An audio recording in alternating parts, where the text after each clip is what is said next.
The search to unlocking the secrets of eternal life leads a team of brave adventurers to an underground Chinese palace riddled with deadly Australian spiders. We watch Seven Guardians of the Tomb starring Kelsey Grammer today on Nothing Movies.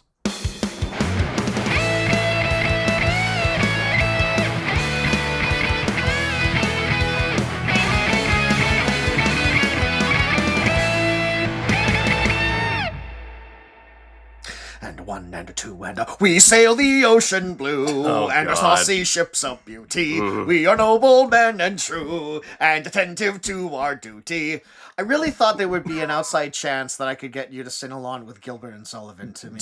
Have I ever given off the impression that I can sing any Gilbert and Sullivan? No, but you have given off the impression that you have definitely seen the episode Cape Fear of The Simpsons, so you might know this medley. Sure. That was my hope, at the very least. At the very least, I figured I could get you to join in on a what never, no never, what never, hardly ever. Man, you let me down again. Well, especially with hey, I got a way to open it. You don't even kind of clue me in. Hey, do I ever clue you in on things? If I let you know what I'm planning on doing, that's when the eye rolling starts happening. It's all like, oh god, I have to act now. Oh, hey, Jameson, follow my lead, and a 1 and a 2, and I'm like, what the hell is going? We would be terrible improv partners. Listen, we kind of are. And yet we have over 150 episodes of me desperately trying to improv with you. Yeah. That we put together and produce ourselves, because God knows if we had someone overseeing this, they're like, all right, shut it down.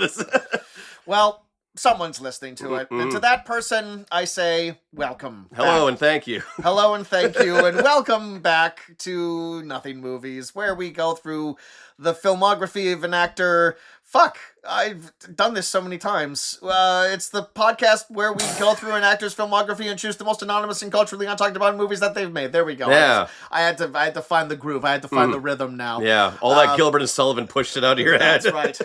I'm Kaz Lasgard. I'm Jameson Rafter. And today we're talking about the career of Mr. Kelsey Grammer, someone who inarguably has appeared on 3 of the most beloved TV shows of all time. Oh, yeah. Cheers, Frasier, and, of course, the reboot of Frasier. No, The Simpsons, of course, is what I mean. Yeah, no, I mean, truly 3 of the most beloved television shows in the history of the media. Absolutely, yeah. And kind of almost inexplicably, because he was never meant to be a long-running character on Cheers. Yeah, much like Arthur Fonzarelli on Happy Days or Steve Urkel in Family Matters. He started off as a one-time character who was only supposed to be around for a couple of episodes. Yeah.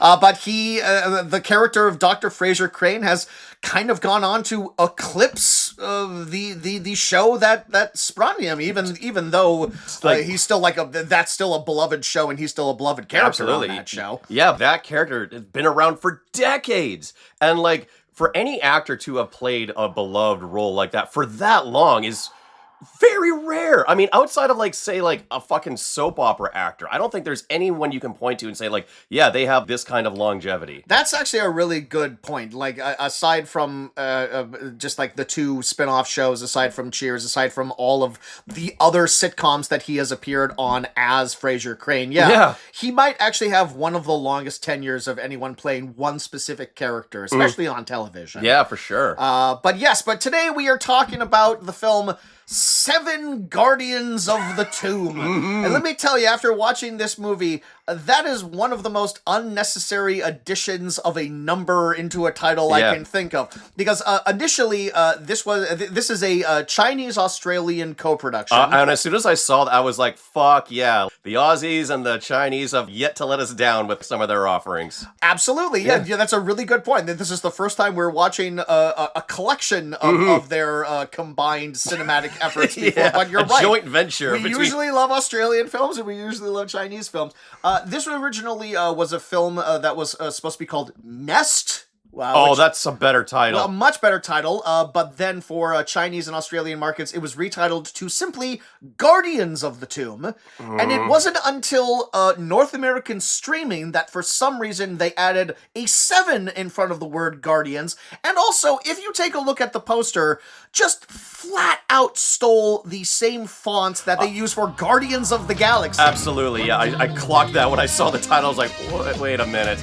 Also, I didn't count any fucking Guardians in that movie. What the hell? I was waiting the entire movie for them to mention who specifically the 7 Guardians were. I have yet to absolutely not. I've yet to see 1 Guardian, let alone 7 Guardians. I mean, Guardians of the Tomb, you can assume they're talking about, like, the spiders are guarding the tomb. The spiders are the Guardians of the Tomb, and they're keeping the secret, or whatever. Yeah. When you introduce the number 7, that's when everything goes out the fucking window. Yeah. Who are the 7 Guardians? Spoiler alert, this is just like a fucking creature feature about a bunch of deadly spiders. You wouldn't tell from the fucking title itself. It's just one of those titles that's just like absolutely infuriating. I have a sneaking suspicion that they came up with the font first. To kind of sucker everyone else. And then they got a cease and desist letter from Disney, and they were like, "No, it's not.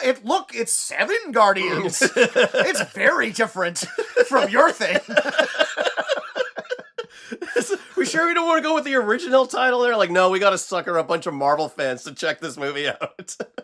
Even though you could have just sold the movie on Kelsey Grammer and a bunch of deadly spiders. Yeah. Honestly, that's enough to get my butt in the seat. That's a better title for this. Kelsey Grammer and a bunch of deadly spiders. Yeah, for sure. Well, Kelsey Grammer, I mean, what are your thoughts on the man? Like, I've been very upfront in saying that Seinfeld and The Simpsons are some of my all-time favorite sitcoms. Frasier is right up there, and a lot of that has to do with just Kelsey Grammer maybe being one of my favorite comedic actors. And I say, with the emphasis on actor there. You really put some mustard on that word, yeah. Yeah. Because I think he just has such a great toolbox for any actor to kind of dip into. I don't know if he's classically Shakespearean trained, but he certainly puts forward that he could be Shakespearean trained. He's definitely classically Shakespearean trained, as I will go into his backstory here, but he was trained at Juilliard. Okay. So he has, his background is in the theater. Okay, great. And he's got a great voice. He's a good singer. He really truly has one of the most amazing voices where you listen to him and it's all like, it sounds like he wants to be British. Yeah! Even though he isn't. It's like that mid-Atlantic sort of New York upper class voice, even though he was born on the Virgin Islands. Yeah, okay. So he describes himself as a Caribbean kid. That was the region that he grew up in. It doesn't come across, feels like he grew up in Manhattan or something, because he has this great waspy voice that just fills an entire room as he speaks. Yeah, and he sounds smart. Yes, is the thing with Kelsey Grammer, and that's what you need for a character. I'm just gonna keep going back to fucking Frasier Crane about all this, because he's one of the most iconic roles out there. And very brief history on how he came about in Cheers. Built on the Sam and Diane dynamic, the original will they won't they couple. Together at the end of the first season, they break up at the end of the second season. Third season, Kelsey Grammer is introduced as the new boyfriend of Diane, the man that she thinks she wants to be with, this wedge between them. Who was also her psychiatrist, right? She's not dealing with the breakup all that good, so she goes to just therapy and Frasier. That's where she meets Frasier. She meets Frasier. He was not her doctor. Okay. Yeah. As far as I can recall, and he was just meant to be this wedge between those two. And audiences didn't love this character. You weren't supposed to like him, but who did love him were the writers. And a character like Frasier is a character that I think comedic writers love to write for, because he's highbrow, he's stuffy, he's pretentious, unaware of how pretentious he is. He's just so fun to knock down a peg, but also he's a great avenue for exposition and bringing really heady concepts to, the more blue-collar cast that are around him. He also makes it possible for brilliant comedy writers to show off just how smart they are, because now they have an excuse to write jokes about, I don't know, Gilbert and Sullivan and Chopin or whatever. And it also made it possible for the writers to still have a brainiac of the group after Diane left the show. He'll be the butt of a joke. He can have a real good dig at, some of the more outlandish things that are coming his way. He's a great foil for Cliff. Yes. And Woody, and it's so fun when you see him lose at chess to Woody, because he thinks he's the intellectual superior to him. And he portrays himself as very calm calm and collected, but if things go wrong, he goes on these legendary tirades, and it's so fucking fun to watch. And my all-time favorite things that he just does is like whenever something's really wrong or like something's really upset him and he just can't handle the chaos, he kind of like steadies himself like he's standing up on a rowboat and he's about to tip over. And that's just like a fun choice that he has. He's great. He's like one of my favorite sitcom characters, but at the end of the day, you know, it's hard to find likable traits about a guy who's this highbrow, this upper class, this rich, but he genuinely cares about people and he genuinely wants to help people and he cares about their mental well-being. There's a great episode of Frasier where it's a Frasier Crane Day celebration in Seattle. He's meant to get like, I don't know, key to the city. And he's running late. He's getting lost trying to get to the venue and he's like losing his mind about, oh, this is ruining my special day. His brother points out, you know, you're kind of straying off the path of why you got into psychiatry. And then when a cab driver drops him off, the cab driver has a confession that he's going through a rough patch. And Frasier doesn't go to the awards. He sits and listens with the man. He wants to help him out. He says he has all the time in the world for him. And I'm like, there's how you make a character like this likable. For sure, yeah, absolutely. Like you were saying in the days leading up to this episode that you were having a great time revisiting some cherry-picked Cheers and Frasier and even some Simpsons episodes, just like brushing up on your Kelsey Grammer love. Apart from the Simpsons, you know, like I've definitely watched Cheers and Frasier because they were just the shows that were always on TV. I don't know if I've ever been like a dedicated watcher of both of them, but I've absolutely seen more than a handful of both of them. So I completely agree with everything you're saying about like his comedic chops and like it is one of like the best performances of a long-standing TV character that I think anyone has ever given. Yeah, and like the show itself is just great examples of farce done very well. Like just like misunderstandings, people rushing in and out of rooms trying to handle some kind of madcap situation. And, you know, one of the more defining traits of a character like that, built on the fact that, you know, he had a breakup with Diane, is that, okay, we're going to mine decades worth of material from this guy because he's going to have terrible luck with women. Yeah, and there's just like endless comedic possibilities with a character like that, with the establishment that he has, like just unlucky in love, wants to help people, thinks he's better than everybody else, often proven wrong by people who are less smart than he is. And just holy shit, I'll watch any episode of Frasier where like Lilith shows up or his agent shows up. Those are just fun fucking characters as well. Yeah.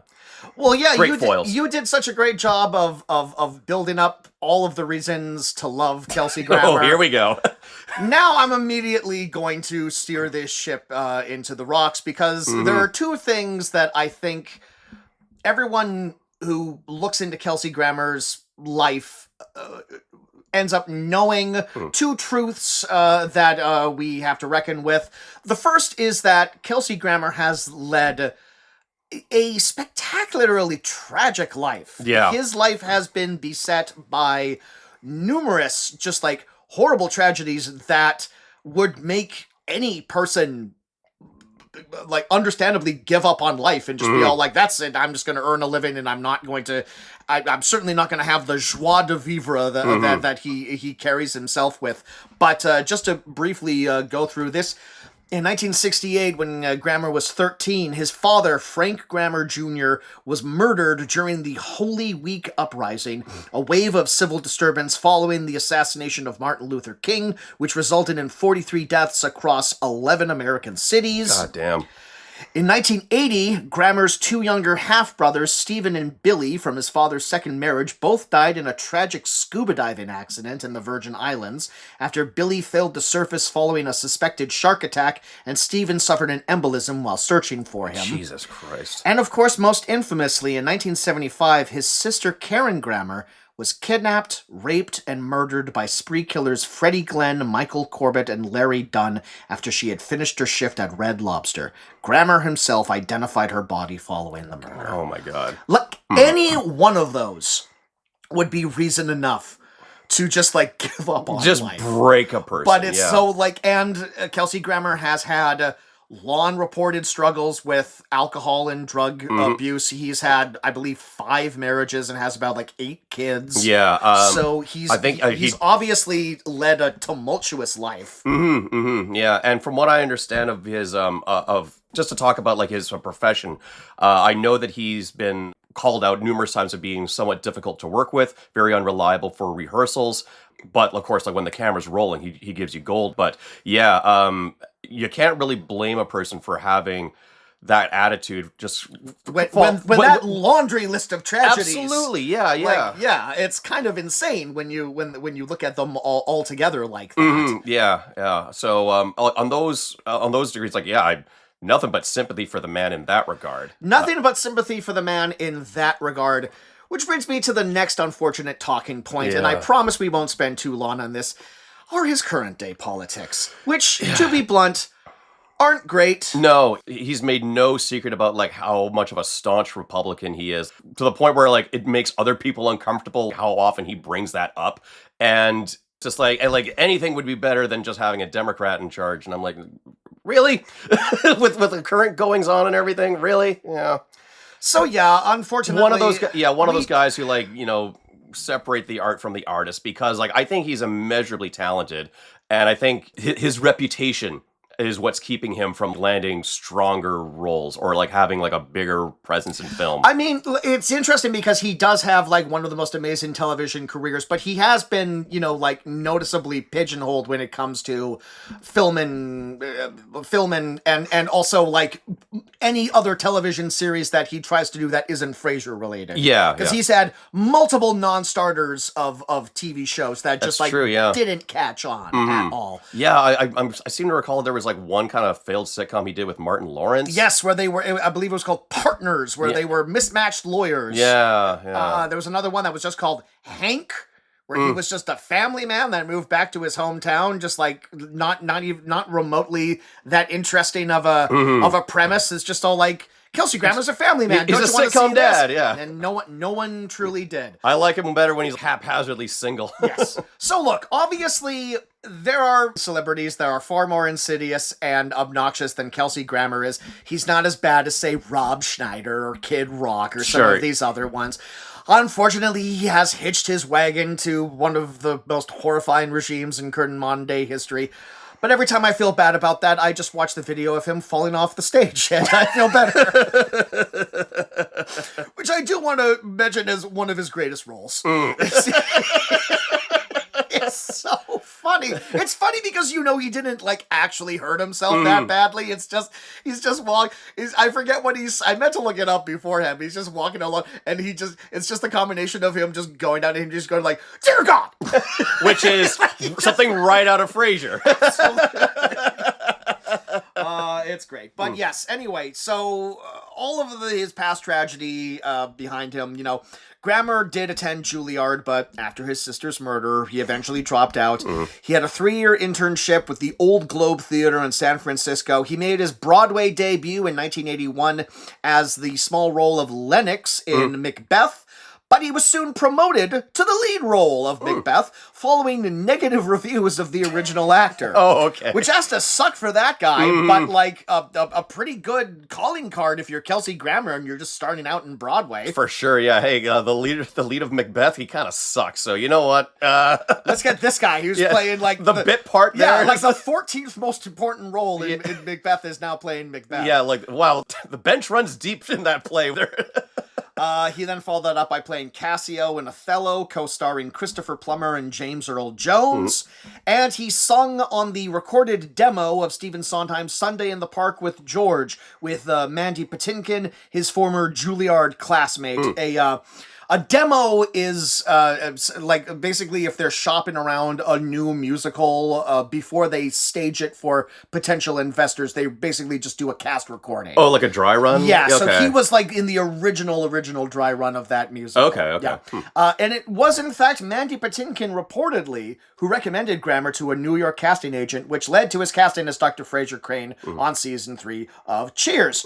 Yes, he appeared in 203 of Cheers' 270 episodes. Yeah. And midway through that run in 1990, he appeared in the season 1 episode of The Simpsons, Krusty Gets Busted, as Sideshow Bob, a reoccurring character who's only appeared on 24 episodes, but I think most people, much like Joe Mantegna, most people consider Kelsey Grammer a main cast member of The Simpsons. He's one of the most important recurring characters on that show. It's like, especially like in those early seasons, it would be like him, Lionel Hutz, you get a Sideshow Bob once a season. I think there was a mandate early on in the show where it's like we need to have at least one Sideshow Bob episode, because it's very rare for like any kind of sitcom to have a nemesis pop up every once in a while. But like The Simpsons being like just what it is, you gotta have a real, like, you need a character like that. Inevitably, as they kept getting Sideshow Bob back, they really had to stretch ideas about what to do with him. Like they did.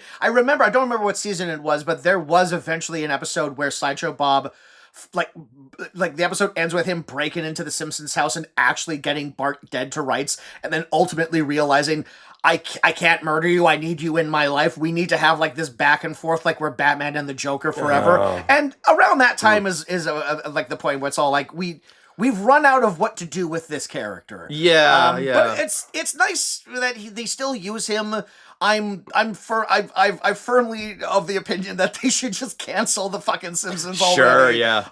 But it still led to some of my favorite episodes. I would call Cape Fear in my top 10 favorite episodes of The Simpsons. I like the one where he's running for mayor. I like the one where they bring in David Hyde Pierce to play his brother. That one's once also again. awesome. Which just gives the Simpsons writers a chance to write a bunch of fucking Frasier jokes. And there was also another episode later on where John Mahoney came and played their father, but it didn't work because he was also playing an effete intellectual. And it's just all like, but that's not the dynamic that he had on the show. That's not his voice. So that it's, again, they sort of running out of ideas there. But again, we love Sideshow Bob. We're always happy to see him. He's got big feet. Yeah. He's got big hair. 1993. He's got a tattoo that says, "The Bart, the." The Bart, the. Oh, God. Just banger after banger. In 1993, the same year Cheers ended, saw the beginning of the spin-off show Frasier, a massive cultural hit in its own right that ran for 263 episodes from 1993 to 2004. Check it out if you haven't seen it yet, folks. It's a good comfort watch. I had this thought earlier today. I was thinking about this, and I maybe this is interesting, maybe this is nothing, but so sort of like the classic Frasier joke that I think of when I'm just trying to think of like what's like the standard like Frasier setup, and it's always, for my opinion anyway, it's always like Frasier and Niles arguing about like an expensive bottle of wine. Sure, yeah. To the dinner some party. hoity-toity. It's like Frasier's all like, Niles, I can't believe you opened the 72 Chateau Latour. It's going to pair terribly with my Chilean sea bass. Yeah. And then Niles says something so incredibly witty, I could have never come up with it in a million years. And then their dad's just all like, I'm just having a beer. I'm just sitting in my couch or whatever. So Frasier, in the show Frasier, always strikes me as someone who wants like a high-priced wine or a liqueur. He likes the finer things. Yeah. In Cheers, he drank beer. Yeah. He sat at the bar and he had a pint with everyone else. And that got me thinking, was there ever an episode of Frasier where he just drank a beer? Oh, sure. Yeah. So I looked it up. He would have like a beer with his dad every once in a while. Would he? Okay. Yeah. Because there were episodes where like someone from Cheers came back on the show. Yeah. So they would reconnect on that. What was your point though? Well, I take your word for it because you're more schooled in the Frasier show to begin with. I did look it up on Google AI, and the answer that I got back is that yes, Frasier did drink beer in the reboot. According to Google AI, there's not an episode where Frasier drinks beer in the original run of the show. But you've just busted that myth. Also, there's 263 episodes. Sure, he has to drink a beer in one of those. Come on, yeah. You know what I will say? It did mention that there was one episode where Niles attempts to drink a beer and he can't quite get through it. So I have a little fan theory about it, and it's never really quite addressed, but... So, in the setup for Frasier, like, his brother Niles is, I consider to be, like, way more of an extreme version of Frasier. Yes. So, way more high-strung, smarter, but with way worse... Social skills, yeah. I tend to think that, like, Frasier's time at the Cheers bar, rubbing shoulders with the guys in the gang there, I think it helped him develop better people skills. Right. And so, like, had Frasier never left Seattle, I think he'd just be as bad and neurotic as his brother. Right. Yeah, like, Frasier was often the butt of the jokes with the Cheers gang, but he was also one of the guys. His time in Boston allowed him to become more of a man of the people. Exactly, yeah. Right. And that kind of shows when he goes back to Seattle for the reboot show. Yes, he's dipping his foot back into, like, a world that he's a little bit more associative and better suited for. But like I said before, he generally cares about everyone else around him. What are your thoughts on the reboot show? Because I haven't seen any episodes of it. I watched the first episode. I watched the episode where his ex-wife Lilith comes back into the frame, and I watched the one where his agent comes back, because I just love those characters, like I said. It's not quite the same show. Of course. David Hyde Pierce didn't come back, so they brought in, like, his son, who's just, like, meant to be Niles. Look, you're more of a Frasier devotee than I am, but I think I have the opinion that most people have the opinion. You can't have Frasier without Niles. David Hyde Pierce is just, that's just one of the best comedic performances and you can't, in TV history. Yeah, and you can't have him without butting heads with his father either. That's also the unfortunate thing, because John Mahoney had passed away by the time they had made that show. And I also think that, like, the show Frasier ended on, like, a really appropriate note, where he's leaving the radio gig to go work in Chicago, I think, and he's going to, like, follow his path with another woman. It's left open-ended whether it's going to finally work out for him. And then when they announced the show, I was just like, oh man, like, he's going to be divorced again. The show Frasier works because it's the trappings of being a single guy in your 40s. Yeah. Being a single guy in, like, his fucking 60s, that doesn't quite work. The angle of just, like, okay, how does he bond with his son? His fire. That seemed to be the hook, is that his son is a little bit more of, like, a slob or whatever. Well, not a slob, but he takes off more from his grandfather. Yeah. On the show, Frasier, Martin was a cop. In the reboot, Frasier's son grows up to be a firefighter, so, like, more of, like, a civil servant. Civil servant, yeah. And which is funny because he was raised by Lilith, so you'd think he'd be way more frosty or whatever. But yeah, now that you're reopening that chapter, it's like, man, I just had this worry that they're going to eventually cancel it, which they did, and now there's just like there's no ending, there's no satisfying ending to this character again. That seems to be the thing that happens with all of, like, these, like, decades later reboots, where it's like you have to make them work, you have to undo a certain amount of, like, the happy ending you left the characters with. I was never, like, a Scrubs watcher, but I caught, like, a random, like, 5 minutes of an episode of a new one, and JD and his love interest are now divorced, and it's just all like, this is where like the groundwork of the show is like they're learning how to be, like, friends again after their divorce or whatever, and it's all like, that has to be disappointing for some people. I'm sure. For people who are invested in these characters, especially fans of, like, the older series too. I think it was, like, a little disappointing, a little unnecessary. I think maybe it would be one of those cases where, like, in the third season, maybe they would have found their footing. If they brought David Hyde Pierce back, maybe there'd be some... The rumor on the grapevine is that those two don't really talk to each other anymore. I think I can assume why, given their personal lives. But anyway, that's just pure speculation on our part. So Grammer's first feature film of any kind, which is this is what's really surprising about his career, is I assumed he must have had, like, small roles in movies, small little bit parts in, like, other TV shows and stuff, but, like, no real roles in movies until, like, the mid-90s, until he was mid-Frasier run, until Cheers was entirely over. His first role in a movie was actually a leading role, and it was in the 1996 submarine comedy Down Periscope, where he plays the captain of a wacky submarine crew that includes Rob Schneider, Harry Dean Stanton, Bruce Dern, William H. Macy, and Harland Williams. A whole bunch of personalities on a very small ship. I remember that movie came out the same year as McHale's Navy, another wacky submarine comedy. Yeah, we often get a little we had wacky Navy fever that year. Also, didn't, like, Sergeant Bilko really come out at the same time? Yeah, we loved comedy about the Navy. We couldn't get enough of it back in the 90s. Yeah. Also that year, he voiced mad scientist Dr. Frankenolly in the Mickey Mouse short film Runaway Brain. Okay. Which played before a Goofy movie and is now largely considered lost media.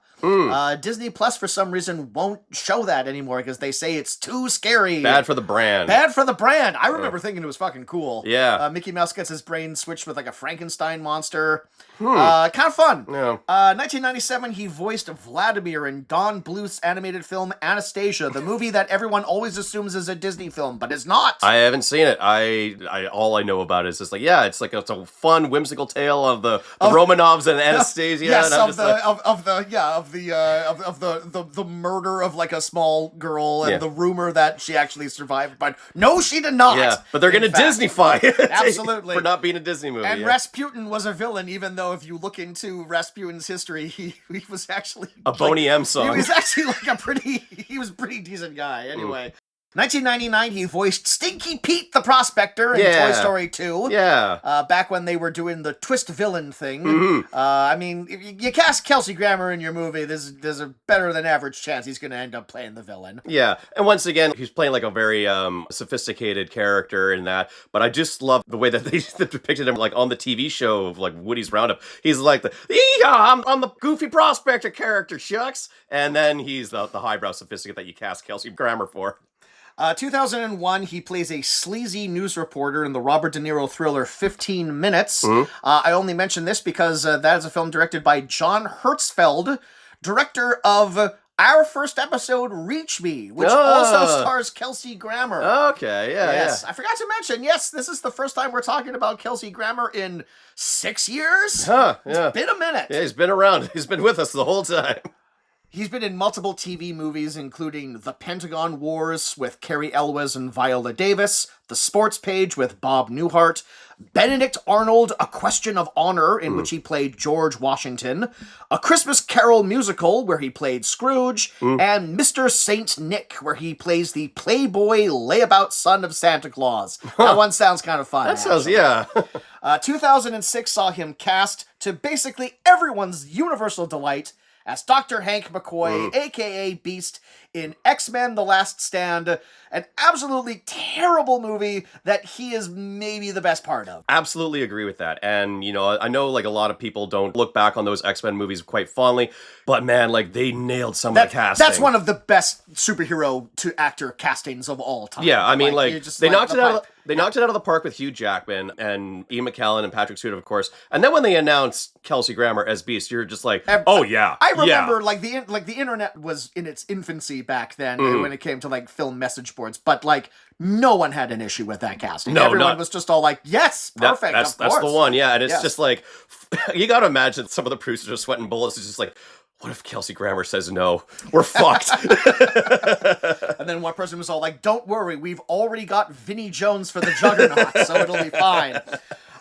Yes, it is a role that he reprised briefly in both Days of Future Past and The Marvels, and will reportedly also be in Avengers Doomsday later this year. We'll see how that turns out. Yeah. I'm guessing he'll be in that for about 5 minutes. Well, he'll be CG, so you'll just hear from him. That's the thing, is that in The Last Stand, he has like the full prosthetics, and it's Kelsey Grammer in all of the scenes.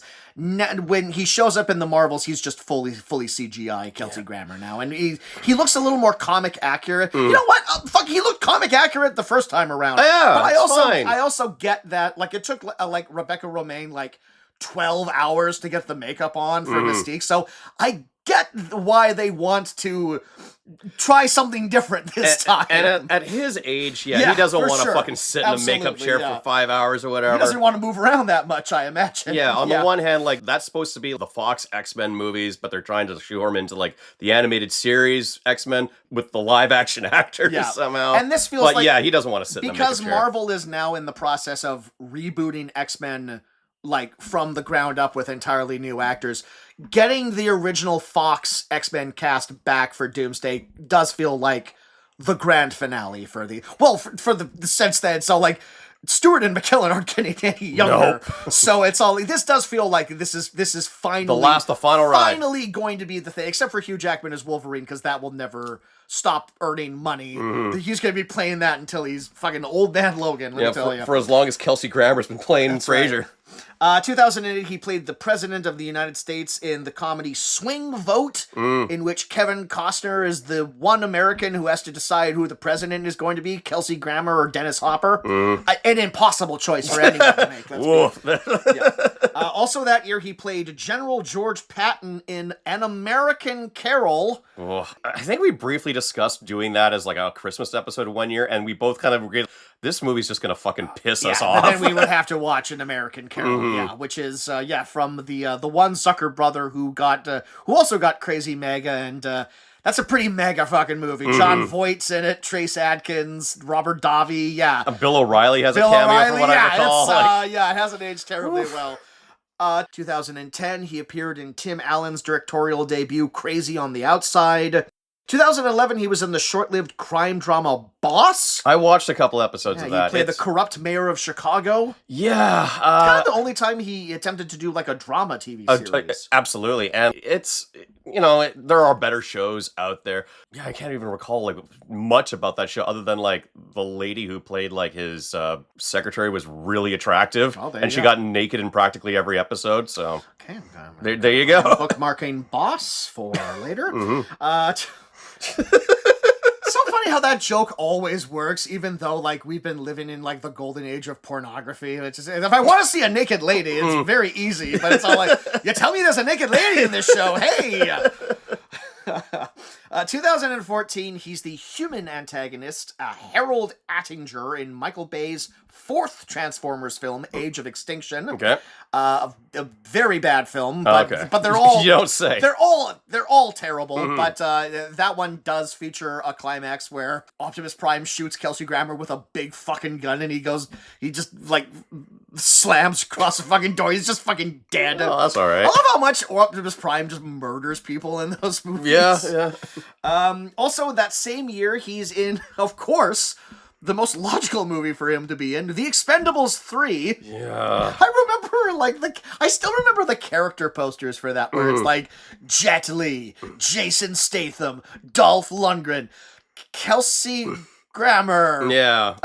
Yes, but he plays the role of Bonaparte, who's just like a middleman that Sylvester Stallone's character goes to get a new young sexy crew of Expendables stuff. He's not really firing machine guns or doing anything. Because the old action hero guards that weren't already in the other two movies are still saying no. Yes. Like, fucking, they never got around to getting goddamn Kurt Russell in one of those movies.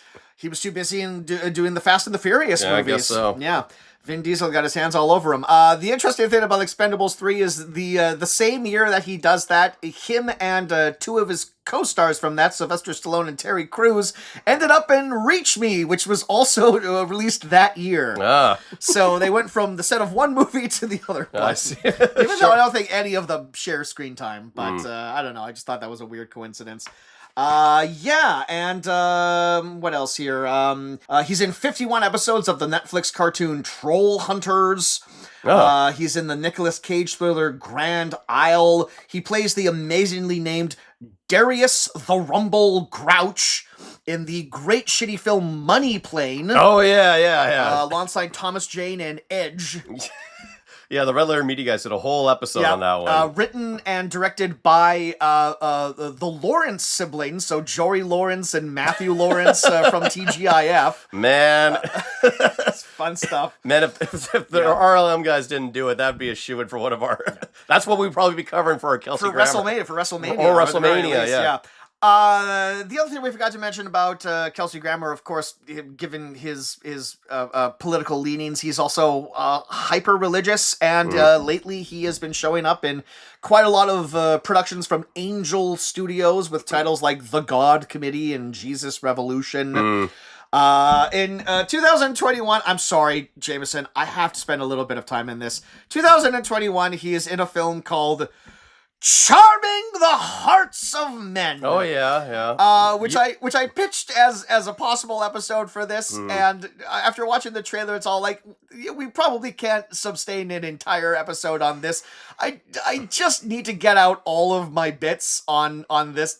Much like A Sunday Horse. Okay. I love that there's just a movie called Charming the Hearts of Men, and I particularly love this poster for it. I don't know what this woman has done, but when you look at Kelsey Grammer's face, that motherfucker's heart is charmed. And never before have I seen someone who exemplifies...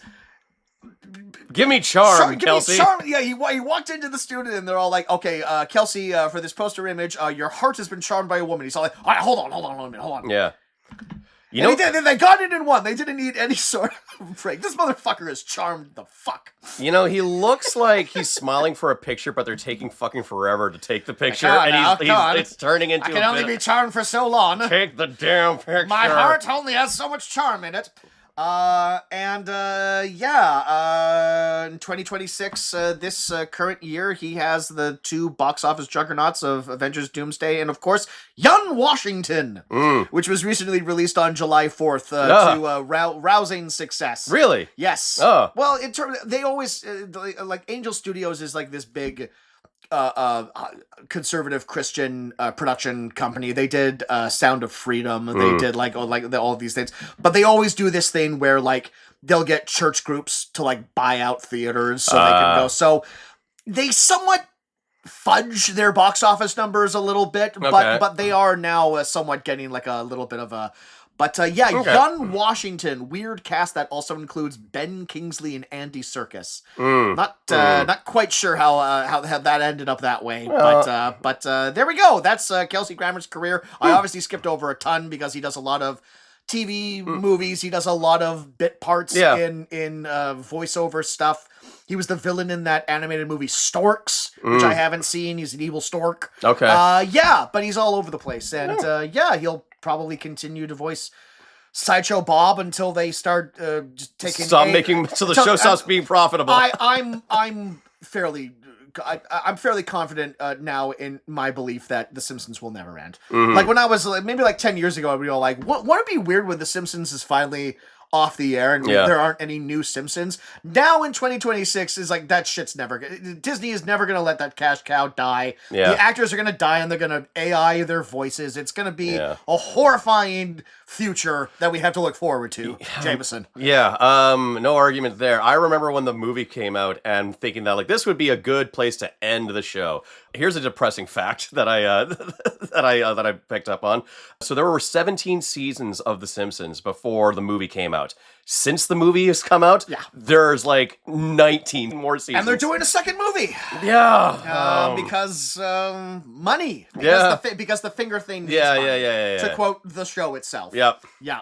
Interestingly, Kelsey Grammer recorded scenes as Sideshow Bob for the Simpsons movie, but his entire role was cut. Which doesn't... That movie's busy enough already. That movie's kind of a disaster, honestly. It like plot-wise, it doesn't really make any fucking sense. But anyway, that's that. So let's take a little break here. Little breaky break, And when we come back, we'll dive right into figuring out who those 7 Guardians are. We're going to talk about all 7 of those Guardians. Drax, Rocket Raccoon, Groot, Nebula, all of them. All the 7, all of them. Unite the 7. That's what we'll do. That's DC Comics, but that's fine. All right, we'll be right back. Okay, bye. Unite the 7?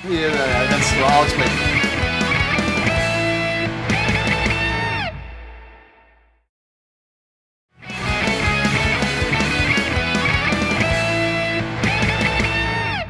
Kelsey Grammer went to town riding on a pony. Who's the actor who played his dad? Oh, right, it's John Mahoney.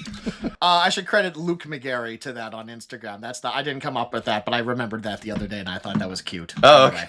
Well, thank God we got that. And they honor John Mahoney, I meant to say, in the reboot by naming the bar that they hang out at Mahoney's. Oh, that's nice. Yeah, that's good thing. Yeah. So 7 Guardians of the Galaxy. 7 Guardians of the Galaxy of the Tomb. Is co-written and directed by Kimball Rendell, an Australian filmmaker who before filmmaking was in 2 Australian bands, playing guitar and singing backup vocals for punk band XL Capri's under the name Dag Rattler. Hello, I'm Dag Rattler. Yeah. This is XL Capri's from 1978 to 1980 before co-founding the new wave rock band The Hoodoo Gurus Ooh. in 1981 before leaving in 1983 to become a music video director. He was voted Australia's #1 music video director by Rolling Stone magazine. Even though I went through his music video filmography, and it's mostly Australian bands. The biggest band outside of his bands that I found that he directed videos for was UB40. So take that what you will, Sure, but it was okay. the 80s, so it was a different time. Whatever.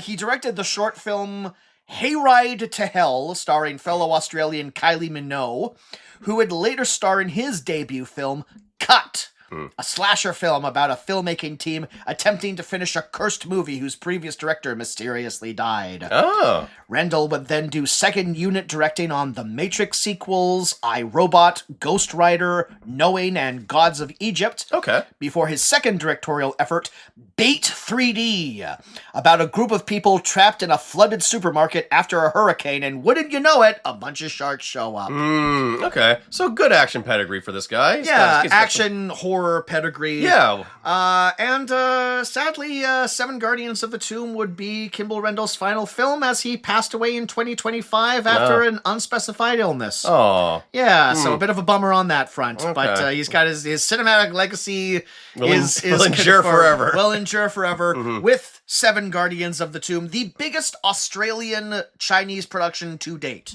Also the first? It might be like a small Venn diagram, Okay, but, yeah. a benchmark is a benchmark. no matter Absolutely, what. yeah. Funded by the fucking Aussie government there, yeah. Yeah, like it's like your standard horror actioner, When watching the trailer for this and pitching this as like a potential episode for you, I mistakenly assumed that it was a mummy movie. Yeah. And there's unfortunately not a mummy to be found. There's mummified people in a way. They're not like mummified in the sense that they went through the process of mummification. They're mummies in the sense that a bunch of evil spiders sucked all their juices out. Yeah, and wrapped them in webs. Yeah. Yeah. But I kept thinking to myself, fuck, what does this movie remind me of? It's not quite arachnophobia, because that's all confined to like a fucking farmhouse or whatever. It was like, fuck, that's a good movie. It is, yeah. But it's it's kind of like shades of like the original Anaconda movie in a way, where like they're constantly moving, getting like from one area to the other, with like the predator constantly like just at their heels. Yeah. Yeah, I mean, I don't know. I mean, there have been like a rash of like pretty decent spider horror movies lately. From a couple of years ago, there's a great French film called Infested, which is a bunch of people stuck in an apartment building with a bunch of killer spiders. And it's like, there's also a not as great movie called Sting, which is about one giant spider in an apartment block. And my personal feelings is that one big spider, not as scary as a million tiny spiders. Where do you fall on that? Like, am I afraid of spiders? What are you more afraid of? A bunch of spiders or one really big one? I mean, it kind of depends on the moment. It depends on the situation. If you're in a movie, say, and if you're a character in a movie and you're in a position where you don't if you don't want spiders to be there. Well, if it's in a movie, you're gonna get both. Like you get in this movie, That's true. You get like a shit ton of regular venomous spiders, and then you have like the fucking leader, the head spider, stupid ass fucking big ass spider with fucking like red spiky hair. Yeah. That's like barking spider orders and like just chittering away there. It has like spider minions that it gets mad at. Yeah. We're jumping all the way into the ending here, but yes. So Seven Guardians of the Tomb. Yeah. We get some pretty interesting opening animated credits here. Yeah. That kind of have like a Chinese shadow puppet style to it Aesthetic as well. to him, yeah. And I thought it was actually a really smart move not to have like spoken narration over this, because it doesn't hold your hand through it. Yeah, you figure it out. Well, yeah, like very early on, you can see like there's a bunch of Chinese people on a boat that eventually get to Australia, and you can tell that these new puppets are Aboriginals. I mean, one of them literally has a boomerang, so it's not that hard of a connection. Telegraphing that it's Australia. But it's like, there's no narration here, but you can tell from this opening thing, ages ago, a bunch of people came from China to Australia to do a thing. Yep, they picked up a bunch of spiders. And they brought them back for reasons that we will figure out later. And they brought them to another country, so, invasive species and whatever, yeah. that's your backstory, and yeah, we're off to the races. We're off to the races after fucking 10 production logos. So our main character is Jia, who is played by Chinese actress and producer of this film, Li Bingbing. And she is like a venom scientist. I don't really know how to describe her job title. Like a poisonous animal specialist or something, that she works at like the kids' zoo or whatever, freaking all the kids out with the venomous snakes and everything.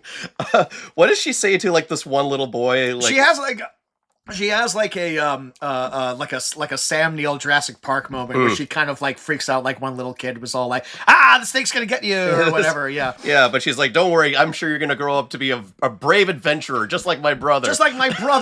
Oh, be careful. It's gonna bite you. Don't worry. I have a little brother too. I bet one day you'll be just like him. He's a super brave adventurer. Did I mention I have a brother who's a brave adventurer? Boy, like, where was that vocation when I was picking out careers from? No guidance counselor ever suggested be a brave adventurer. So we learn through flashbacks, and boy, oh boy. Oh, how many flashbacks do you think? Does this movie have the most annoying flashback setup? Drink every time there's like an overhead shot of a hedge maze. You'll be, goddamn. Sometimes there's like, but it's a metaphorical hedge maze, Jameson. It's parallel to the inner turmoil that these characters are going through. Sometimes there are flash forwards within the flashbacks, which is like very annoying. There's a point in the movie where like every time they fucking mention her brother, it cuts back to that goddamn hedge maze. Oh, him? From the hedge maze? So Leah's brother Luke, the aforementioned famous adventurer, we learned that their parents were the founders of like this big company. Co-founders. Co-founders along with Kelsey Grammer's character, Mason Kittredge. And it's all like, if you want to telegraph who your villain is, name them Mason Kittredge. Yeah, and make them the CEO of a pharmaceutical company. Yes, and cast Kelsey Grammer in the role. Yes. That's what you're getting here. But yeah, her parents died in a plane crash. There's like no suspected foul play or anything like that. So, and the way that Kelsey Grammer is initially playing this is that he's, I don't know, like the only family that those two kids have left. It's implied kind of that he helped raise them. I don't think he helped raise them, but he definitely, as like the person who inherited her father's company, was in their lives growing up. He definitely probably helped out. He attempted to be a father figure. Yeah. And but to the point where like Luke seems to have like taken to him quite well. Gia doesn't have any love for the guy. Gia has gone off to have her own career in the field of toxic animals. And Luke has been working with Kittredge to find basically the elixir of immortality. Yeah. Kelsey Grammer's character is obsessed with like the stories of people who have lived to 106 years old, 120 years old, and he says there's got to be like there's something that's keeping these folks alive. But yeah, what I wanted to mention is that Gia specifically says to him the line, "You were my father's partner, you're nothing to me." I'm just like, that's kind of harsh to a guy who's like tried to help you out. We don't know like the background between these two characters, but yes, there is a tumultuous relationship between these two. And yes, there is no love lost between Gia and Kittredge. Yeah, we never find out why. No. Yeah. But obviously, her family is wealthy because Gia clearly lives on like this gorgeous beachside house with like no neighbors or anything on the Gold Coast or whatever, and it's a fantastic looking house. Like you could probably thank Kelsey Grammer for that. I don't know what you take in as a fucking poisonous animal expert, but it ain't beachfront property. Oh no, she has inheritance money for sure. That's just what she's living off of. But she comes home one day and Kelsey Grammer has let himself into her house, and she's all like, "Get the fuck out of here! You just think you could do whatever you want just being in here because I'm a rich white man. That's why." That's right. Yeah. And of course, inevitably, Kelsey Grammer is here to say that your brother has gone missing. He was in China, and he was researching the stuff that I'm looking for. The stuff that I'm looking into. The vague stuff that I'm not really going to tell you what I'm into, but it has devious purposes, one can assume. Yeah. And she's like, "I need your help to find your brother." And like she says, "Fuck off." And on the next scene, she's fucking on the adventure with him anyways. But she's not happy about it. No. And she's keeping one eye on this compass that she has. Now, I was confused. Did their parents each give them a compass? I think so, Because yeah. it feels like sometimes the brother has a compass and sometimes she has a compass. They both have. Yeah. Man, it would be the corniest thing in the world if like the two compasses could only find each other. Wouldn't be, But wouldn't, it's be like- wouldn't be out of place in this. But hey, you kids keep getting lost in our damn hedge maze. So But you know what? yes, Here's how you so find north. we alluded to this earlier. There's a flashback to when both her and her brother are both kids, and we see them entering this big hedge maze, and there are lots of overhead shots of them trying to find each other in the hedge maze. The entire movie, G is trying to find her brother, and it's just, and like every time it's all like, my brother, it cuts back to this fucking hedge maze, and it's all like, he's right over there, but you don't know how close you are to him. And it's like, we fucking get it, movie. You maybe only needed to show us that one time, Yeah. and we would understand. Nope, they hammer that sucker I really home. need you to understand. She's looking for her brother. Her brother, seen here in the hedge maze. So they go to the Gobi Desert to the base camp or whatever, and that's where Kelsey Grammer's like, all right, meet the team. We got Chen, who's our archaeologist, Millie, who's our logistics expert, Gary, who's I don't know what he does, but he's the fucking comedy relief. He's the fat comic relief, is what he is. Yes. Jesus Christ, that guy needed to shut the hell up. It's like, I've pointed out many times that I don't like how fucking quippy the Marvel movies can get, but having like rewatched a couple of them, I at least appreciate that they kind of spread out the quips and they have each character drop one. This fucking character, Gary, every goddamn line of his is a fucking jokey one. And it's not, they're not really good jokes either. It's a lot of all like, I think we should leave now, guys. And like, oh, more spiders. Yeah. Just like shit like that. Like he always says like the most obvious quip for the situation. But yes, no, he's the complainer. Yeah. He's along with here. He's kind of a, this character is played by Shane Jacobson, who's kind of a bigger figure in Australian cinema, obviously.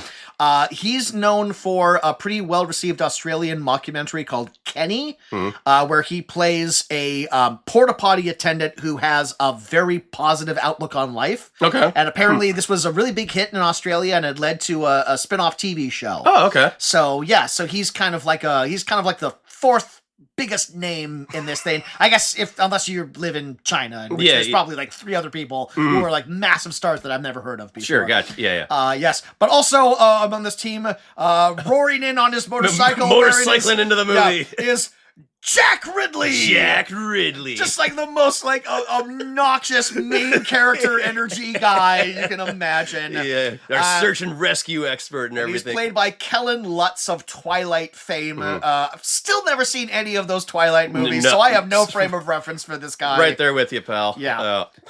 And so he's just telling everyone like who they are, where they gotta go. Follow my orders if you want to live. He and Gia are initially the butting heads, but it's like, is there a will they, won't they between these two? I'm glad like the movie doesn't have time to like fully like explore like the will they, won't they, or anything like that. But it's like the whole thing where it's all like he shows up and he's all like, who's this? And Kittredge is all like, she's like a poison expert, and also her brother is one of the people who are lost. And then he immediately gets in her face, is all like, it's my way or the highway, little lady. You understand? It's just all like, maybe a bit more tact. For sure, her would be brother's useful. fucking missing, you asshole, and then Millie is the... she's got the hots for her. She's the flirtatious redhead who immediately wants to jump his bones. Yep. And then poor Chen is like the only professional among any of these people. But he's here to... These horned up, like, idiot assholes and stuff. And he's here to be like the expert on like Chinese mythology. Like once they get into the tomb... He's like reading the hieroglyphs or whatever. He's the one that can decipher like the traps and everything like that. Yeah. So everyone has their role. Their very well worn tropey role. That's right. This is the square peg you're gonna fall into here. Yeah. So we see in one of our many flashbacks that Luke and his partner Ethan are there trying to find like the hidden temple or whatever, and they find like a field that is like hollowed out because of like methane gas, or something like that. They say that they used a coal mine there, but now like there's a bunch of methane gas and everything, and they're so like and Luke falls into just like a hole in the ground that gives way, and of course he finds a big fleshy corpse that's on the wall that would have been a shocking moment had it not been shown in a flashback earlier. A lot of that going on right here. Yeah. But it's like perfectly preserved, and he reports back to Kittredge that he's like carbon dated the body. Like this guy died at 300 years old, and I didn't know you could tell that much with carbon dating. But very amazing things technology can do these days. But very pointedly, they also mentioned that he's just an empty husk. There's nothing inside this guy. Covered in bite marks. Yeah. And at that point in time, I would be all like, let's get out of the hole and let's do anything else other than continue to go deeper into the hole. But Kelsey Grammer's like, no, you got to dig deeper. We hit pay dirt here. And of course, Kelsey Grammer has a video message where her brother has the phone up to him or whatever. Is all like, what's this here? Oh no!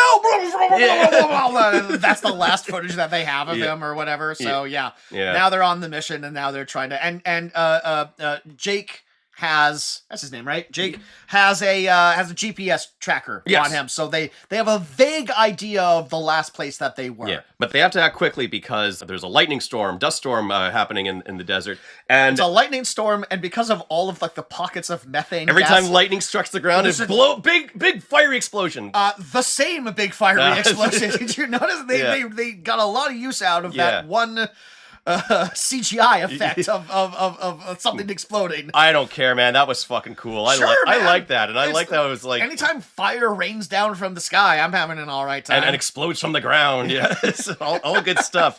So they got to get out of the storm, and they find this one seemingly abandoned house.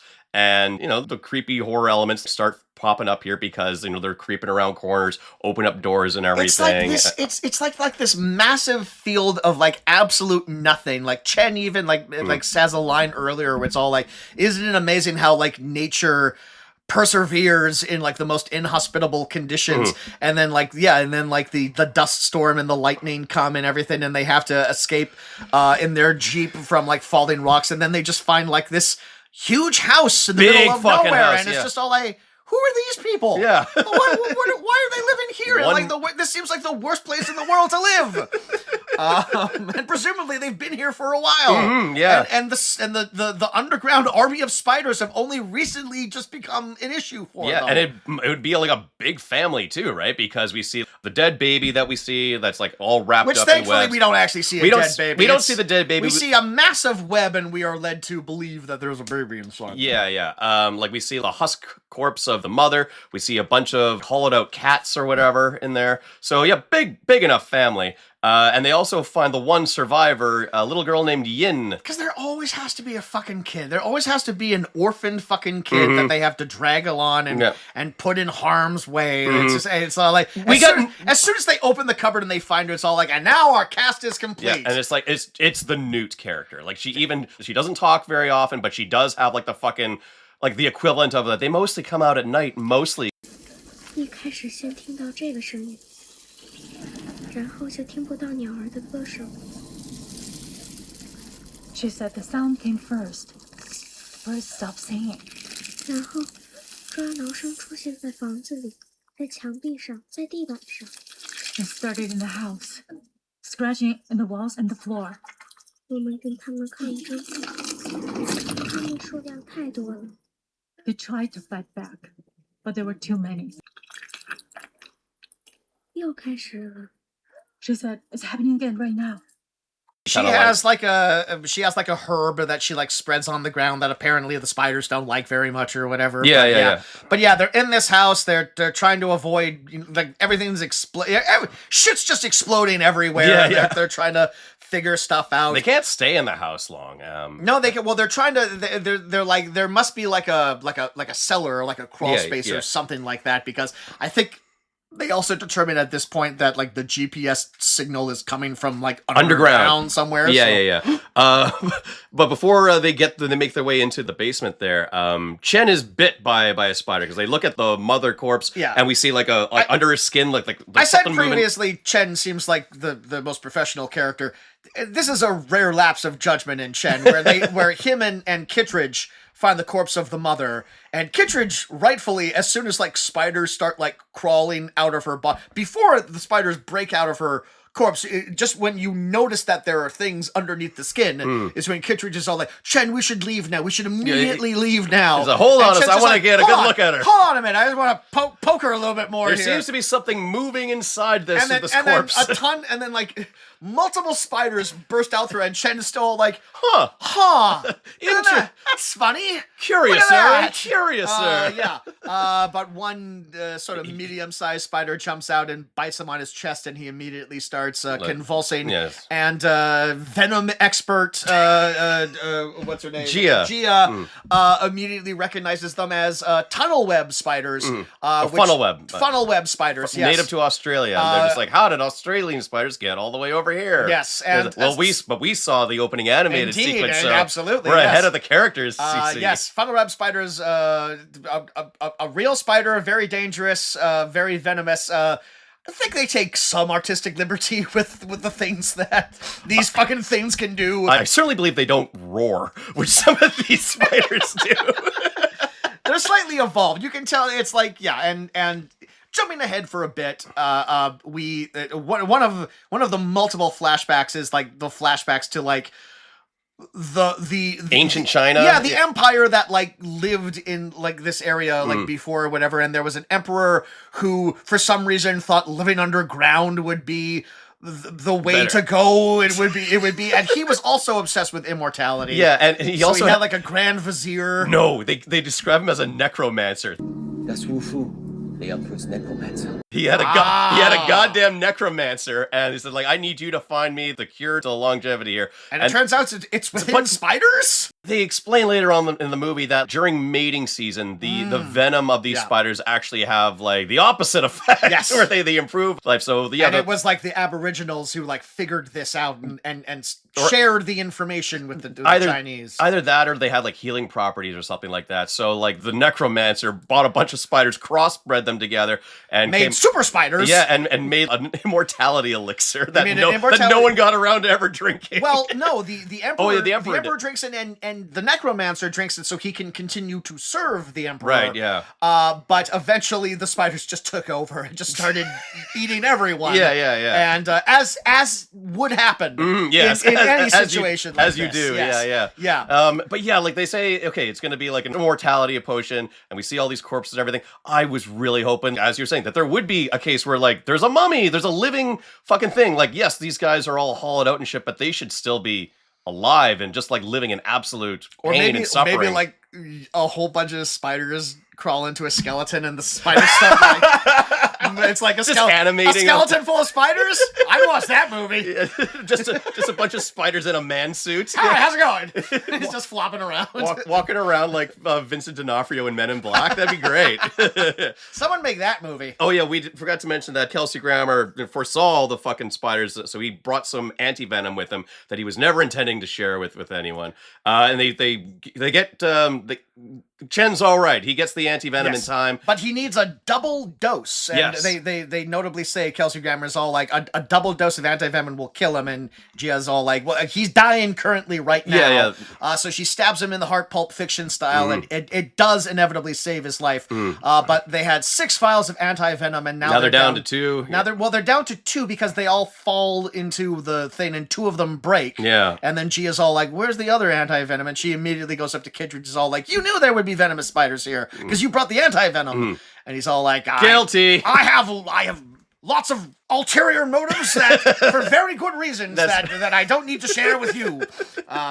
So they get into the basement, and this is like fucking one of my favorite runners here. They mentioned that, hey, watch out for the spider webs because that's going to alert them when there's prey around. It's like ringing the dinner bell. And the way that this is set up is like you see the spiders set up these like fucking tripwires all around the camera. They're smart spiders. They've had years to figure out how to, It's not just like the webbing that's on the wall. They have like from one end of the wall to the other. Just a big tripwire that they have to constantly like maneuver around or like fucking laser labyrinth their way through. I will give this movie credit, like just all of the spiders in this are like obviously like CGI. Like we're long past the days of arachnophobia where you could hire someone in Hollywood to bring like an actual bunch of spiders and have them crawl over Jeff Daniels.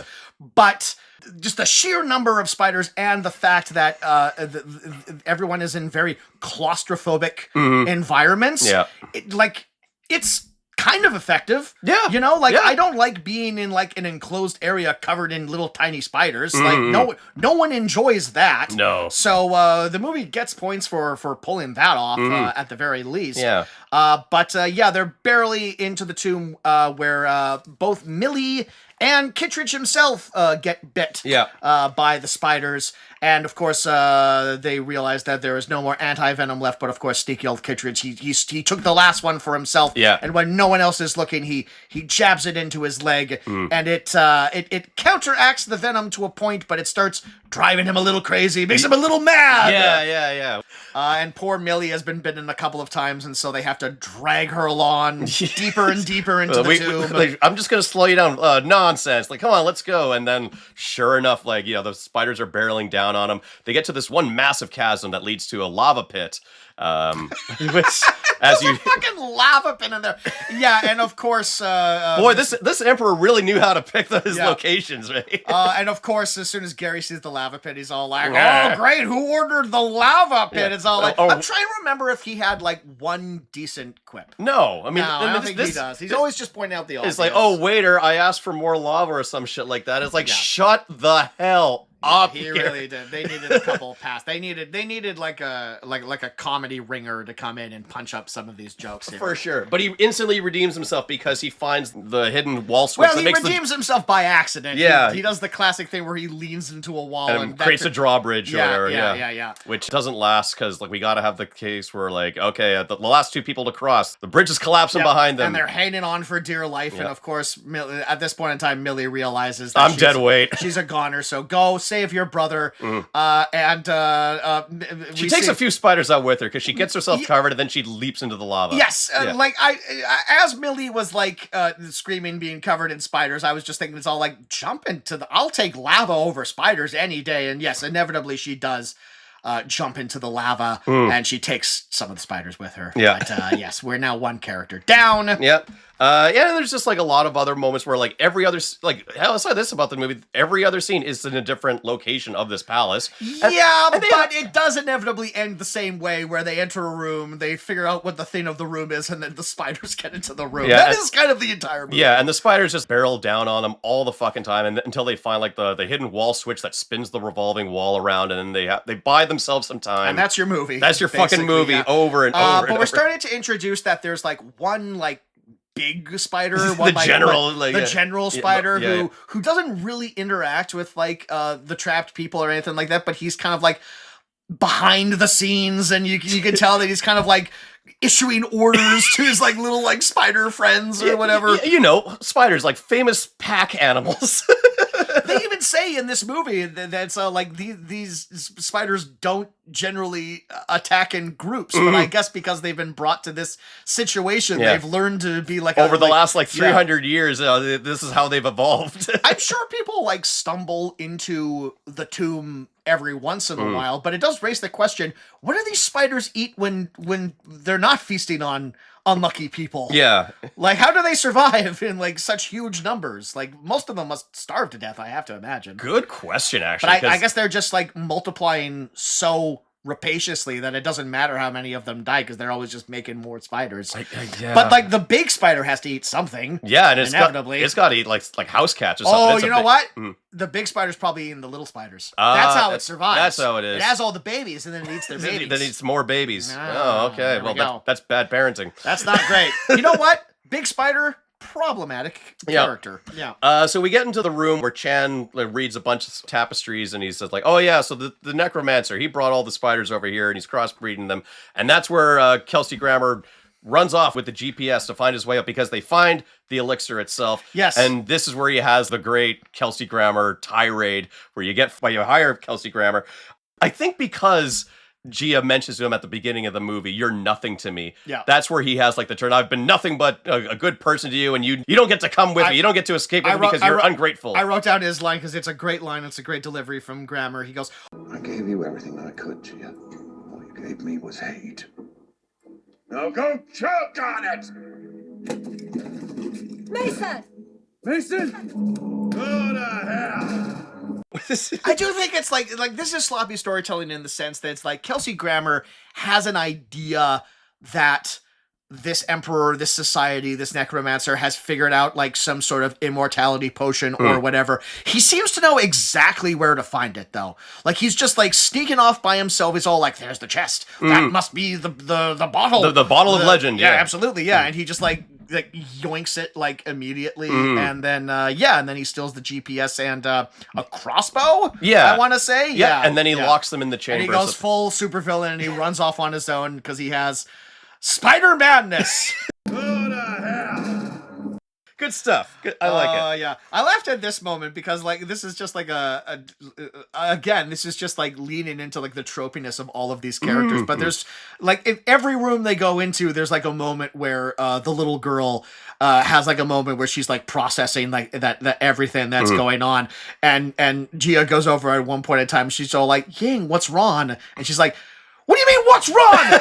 There's fucking spiders everywhere! Her family's dead. There's spiders everywhere. This is a very scary situation we are in! She's with a bunch of strangers that are going further and further underground. Take a fucking guess what's wrong! I also, This is the perfect situation to be scared in! I also love where, like, all right, so they got to get out of this room that they're in now. They said there's got to be, like, a hidden way out. And they find this one panel that's a big spider with extra legs. And they say, oh, that looks out of the ordinary. They move it, and that's the tunnel. Let's go. And I'm like, if I'm learning that there's some Chinese necromancer who's making super spiders, and you find a panel that's a large spider with more legs, I am not fucking going down that tunnel. This was kind of What like the hell? I don't really know how would you explain how like this door works. I was kind of like taken aback by like how like this door kind of moves. Yeah. Kind of like moves like sideways and then up. I don't know. It was kind of like a neat thing or whatever. Look, what else are they supposed to do, Jameson? Like Kelsey Grammer like locked them in. They can only go further into the tomb. No, for sure. They have no other choice. They still haven't found Luke or Ethan. Yeah. Even though we all know that Ethan is long dead. But the movie has to continue, so that's why they go down that panel. Yeah. And But it's just that every room that they enter, like inevitably someone ends up asking a question of all like, "You all good?" And it's all like, "No, there's spiders everywhere. What are you talking about? Stop asking this question." Yeah. We're in a lot of shit right now. We're in the Spider Palace. So they get into the room where they find Ethan's corpse, and there's a bunch of aqueducts in there, so they're kind of devising, if we can just follow the water, we can find our way out of here, or whatever.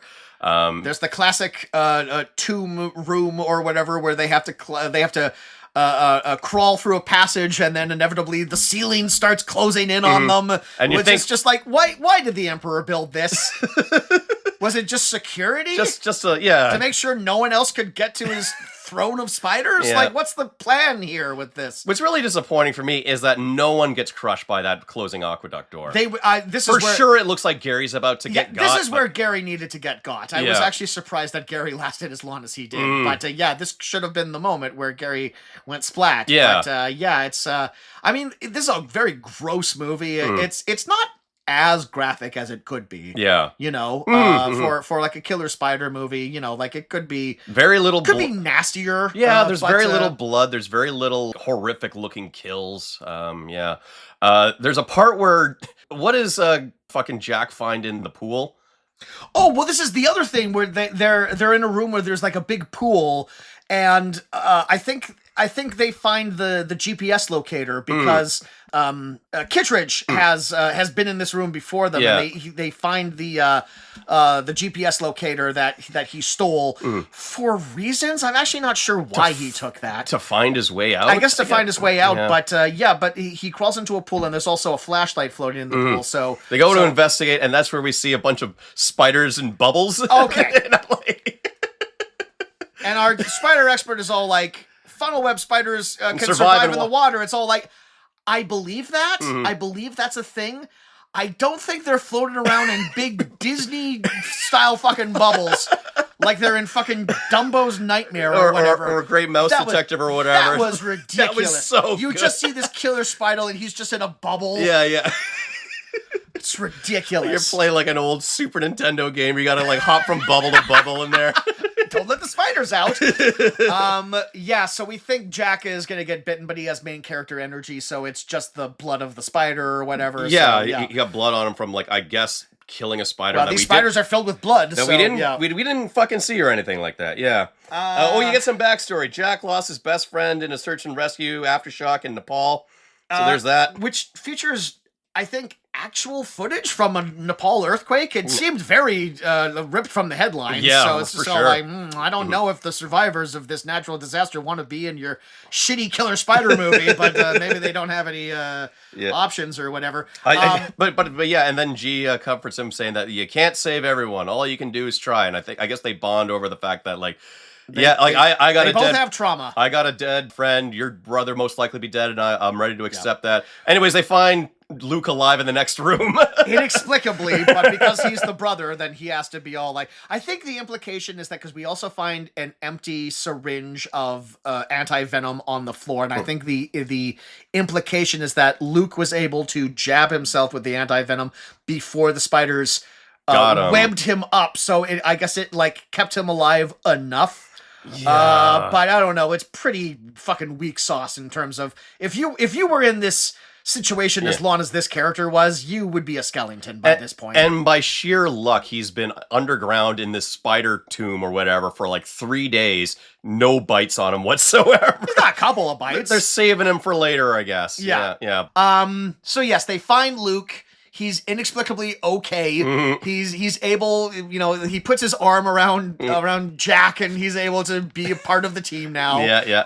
Whatever. Spiders are barreling down on him, but there's like a fucking puzzle door that Chen's trying to solve and everything, and he's like, "You gotta just hit this one panel." And fucking Jack, being the hard-ass American that he is, he just punches it, which I guess we gotta do that. I've never seen that in one of these kind of movies, but I thought it was fucking what hilarious. I saw it in, though? The video game Tomb Raider. That's right. That's how you get in there, by punching stuff.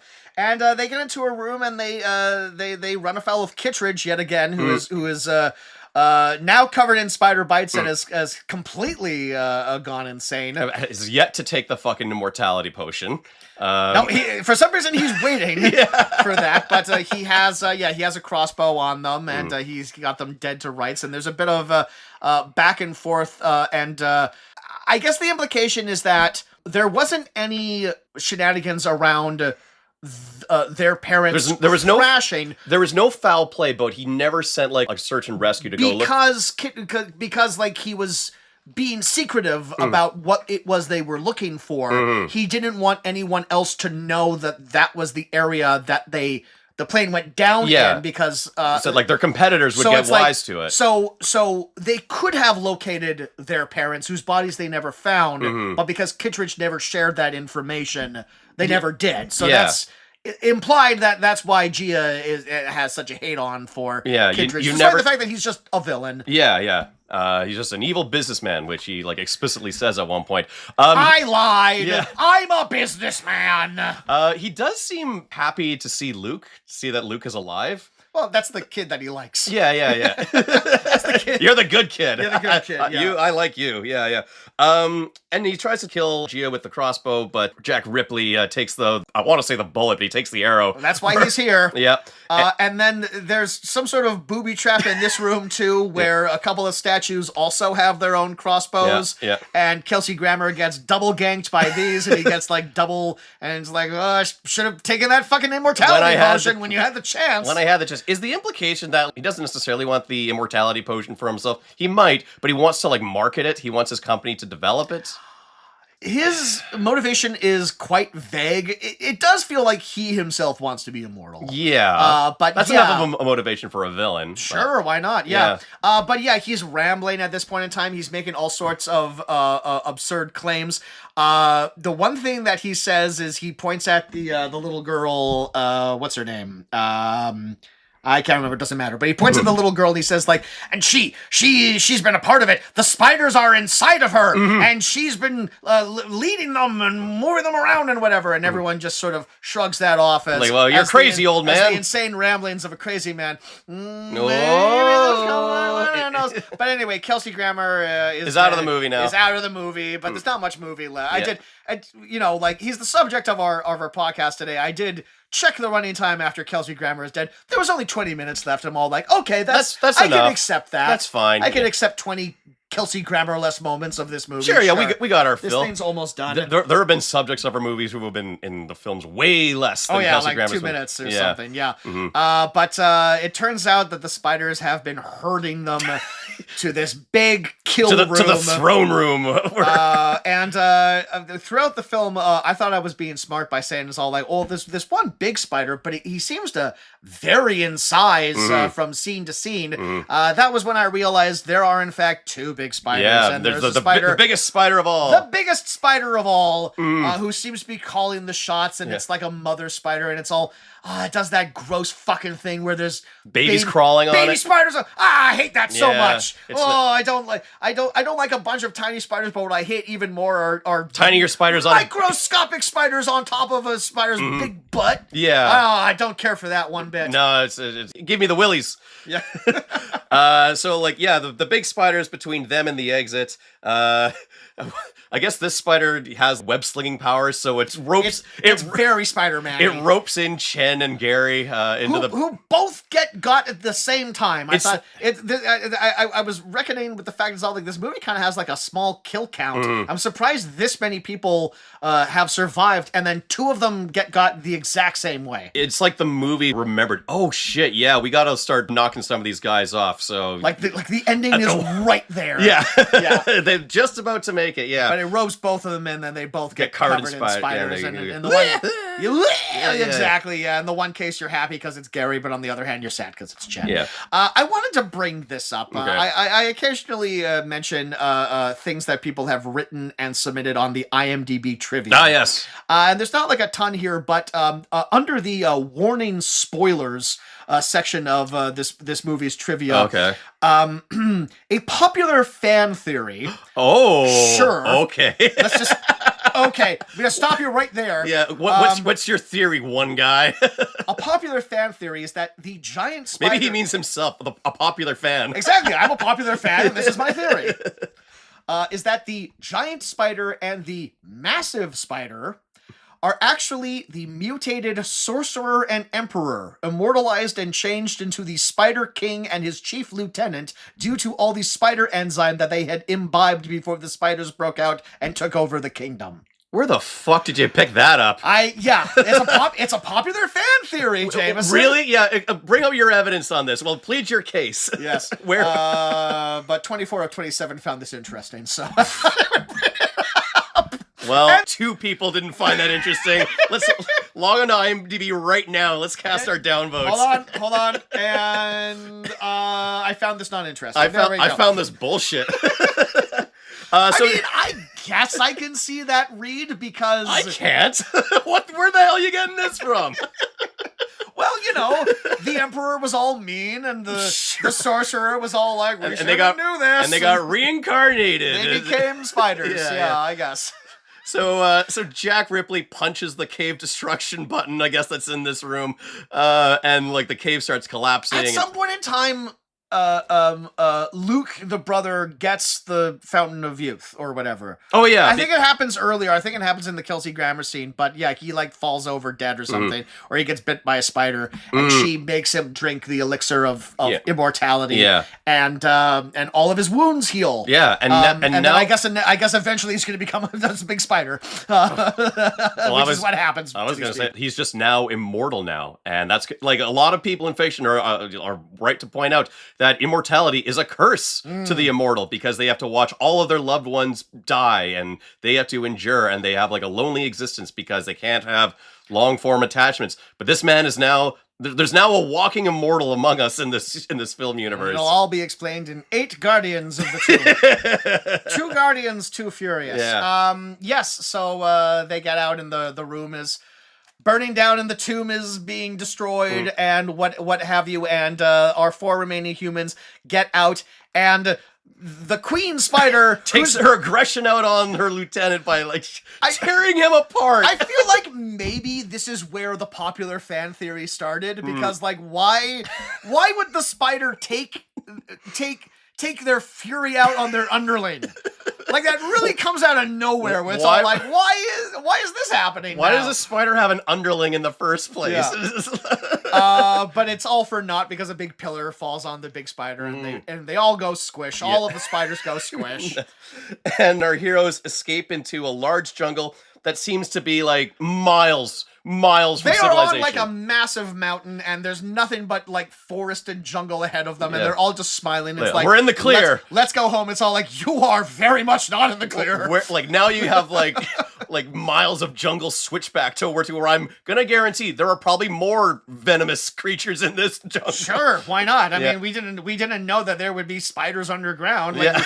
who knows what's going to be in this bullshit? Everyone knows spiders only live underground. This seems like a bad place to be. Yeah. Like, I don't know why you would build your house here. Like, I really don't. And why, like, with the movie not even established that, like, oh yeah, there's a village over there. Oh, there's some form of civilization that away. That's where they can head. No, these people are fucked. These people are not going to. Well, one of them is immortal, so Yeah. He'll make it. Yeah. and then in In an ending I genuinely did not see coming. It turns out the insane ramblings of Kittredge We're right on the money. to be true because the camera focuses on this little girl And she's a all final like, jump scare. I'm safe. Yeah. She has a big sigh of relief, and then uh-oh, and a spider leaps out of her mouth and jump scares us into the camera. And then the final shot of the movie, weirdly, is just Kelsey Grammer's corpse. Yeah, Like, but it's just like, that's the last thing we see, where he's just all like, he was right! but did you happen to notice that once the spider crawls into Kelsey Grammer's open mouth, there's a crunching sound? No, I didn't. So I was just like, oh, maybe he is immortal after all. Oh, he's getting the venom like the right way. He's just getting like the thing. A very weird ending to this movie. I was not expecting it to go that way. Yeah, she just burps out a fucking spider ass. Yeah. So I guess that kid died. I don't know. Yep. Or And she was playing for Team Spider the entire time. I guess so. Who knows? Yeah, there was a spider control. She was the bunch of spiders operating a human body. She's what I was saying earlier. Yeah. There's no like, ah! I should have. There were telltale signs that she was full of spiders. Did you stick around through the credits? I did not, but I read on IMDb that there is a cover of Itsy Bitsy Spider by this director's band. Yeah. Which is fun.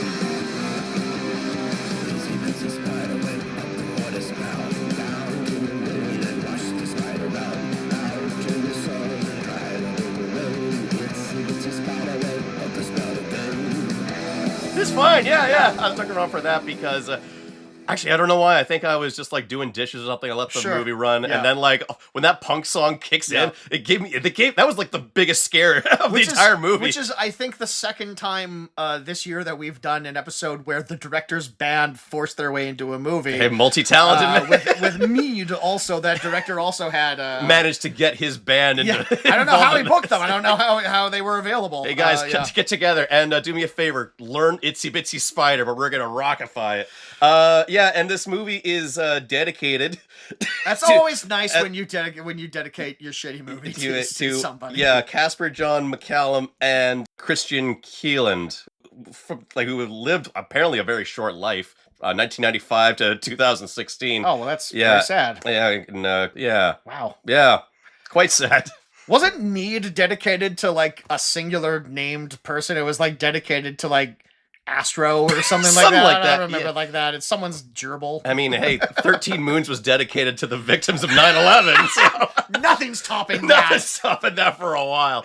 All right, anything that we didn't mention? Okay, yeah. So there was one inexplicable line that I didn't understand at all. So Gia is crawling through the little tunnel or whatever, where like eventually the ceiling is crushing down on her. Yeah. And while she's in there, there's like a single killer spider that's like crawling on the ceiling, and she notices that it's crawling on the ceiling. She notices that it's getting closer to her or whatever.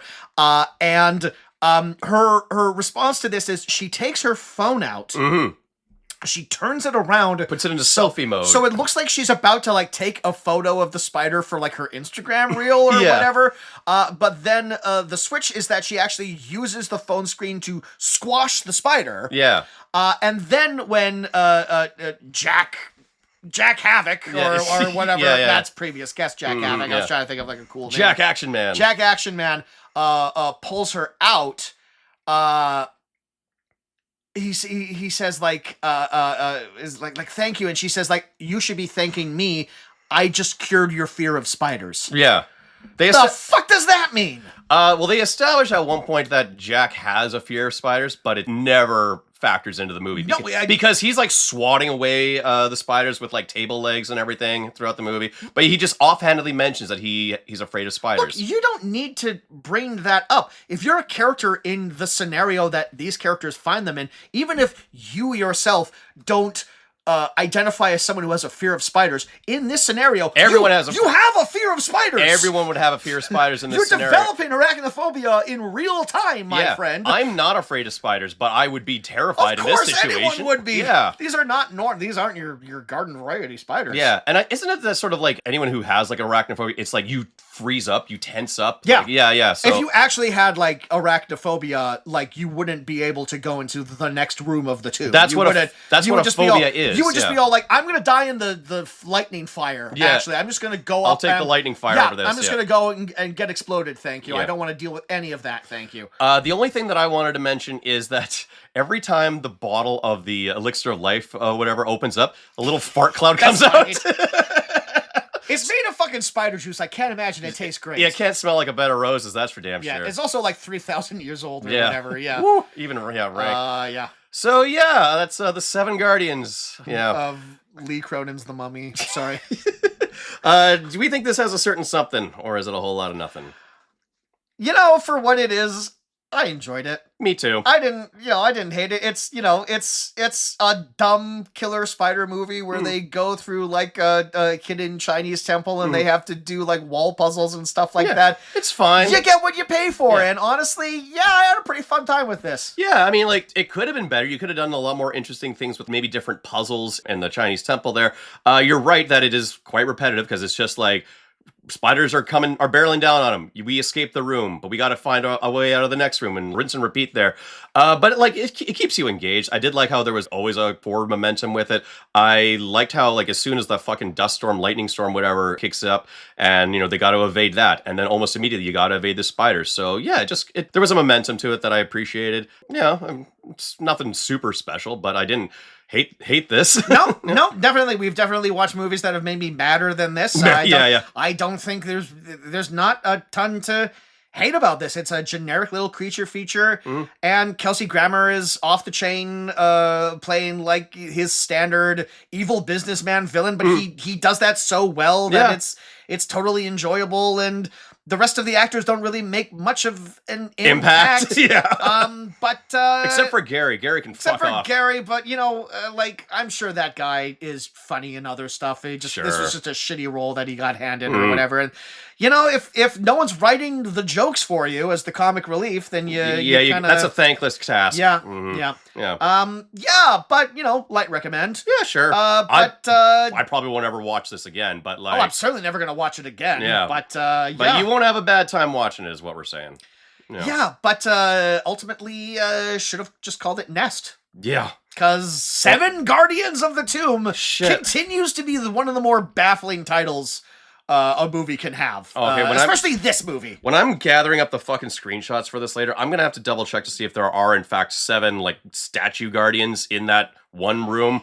Oh, that's all they had to do. All they had to do was like ADR in like one line of dialogue where it's all like the 7 Guardians of the Tomb. It's like, there you go, there's your movie. The easier thing to do is just like not call your movie just don't 7 call Guardians. It, yeah. Also, as I mentioned earlier, like this guy directed 3 movies.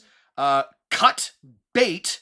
It should have been Nest. That would have been like the perfect like little trilogy of single syllable 4-digit names that he could have had. What he specializes in. Yeah, exactly. Yeah. But there we go. That was 7 Guardians of the Tomb, directed by the late Kimball Rendell. If you enjoyed this episode, please check out our back catalog of episodes. You can follow us on Instagram and Facebook. Are we still on Facebook? I haven't updated that thing. Okay, well, you can follow us on Instagram.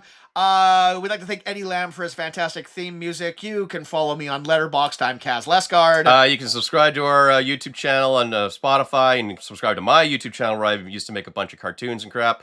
Man, I wanted to sign off by singing the end credits to Frasier, but we would get copyright struck. Would we? Yeah. No one's listening to this.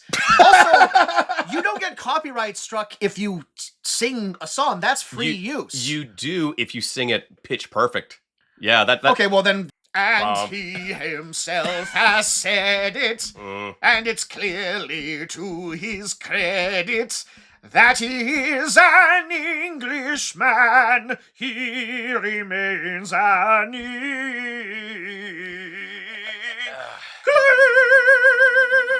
Englishman. See, we can't get copyright strike for that because that's too good. Well, that's public domain. Gilbert and Sullivan's fucking old as fuck, boy. Okay. It's old as fuck, boy. I'm gonna use that instead of the end credits music. No, keep it all in. All right. of this is staying in. All right, bake them away, toys.